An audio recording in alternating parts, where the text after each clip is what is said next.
இந்த தண்ணியில் பாருங்கள், ஒரு பூச்சி அப்படி நீந்திகிட்டே இருக்குது பார்த்தீங்களா?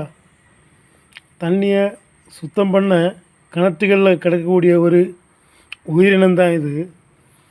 இப்படி இந்த பூச்சிகள், புழுக்கள், இன்னும் எத்தனையோ ஜீவராசிகள் இந்த தண்ணிக்குள்ளே இருக்குது. இந்த மாதிரிப்பட்ட தண்ணீரை நம்ம குடிச்சு வந்த காலத்தில் எந்தவித நோயும் நமக்கு வரல, ஒன்றுமே வரல. இப்போது சுத்திகரிக்கப்பட்ட தண்ணின்னு சொல்லிட்டு பாட்டிலில் வாங்கியும் மற்றபடியும் சாப்பிட்றோம் இல்லை, அதெல்லாம் அந்த தண்ணியெல்லாம் குடிக்கும்போது தான் நமக்கு நோய்களும் அதிகமாக வருது. எனக்கெல்லாம் இந்த கிணத்துல இருக்க தண்ணி அப்படியே குடிக்க தான் பிடிக்கும். பொதுவாக நான் பச்சை தண்ணி தான் அதிகமாக குடிப்பேன், சுடு தண்ணி குடிக்க மாட்டேன். இந்த மாதிரி கிணறுகளில் இருந்து நம்ம குடிக்கக்கூடிய தண்ணி நல்ல சுத்தமான தண்ணியாகத்தான் இருக்கும், எந்தவித மாற்றமும் இல்லை.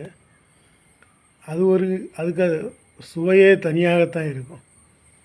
ஆனால் இதோட தன்மையெல்லாம் தற்போது இழந்து வருகிறதோ எனக்கு தோணுது.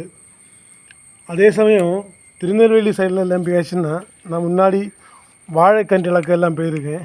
அங்கே எல்லாம் பார்த்திங்கன்னா சில இடங்களில் குளங்களில் உள்ள துணி தான் எடுத்து யூஸ் பண்ணுறாங்க. அப்படி உள்ள காலகட்டங்களும் உண்டு. இப்போ எப்படின்னு தெரியல. நாம் சொல்ல 20 வருஷத்துக்கு முன்னால்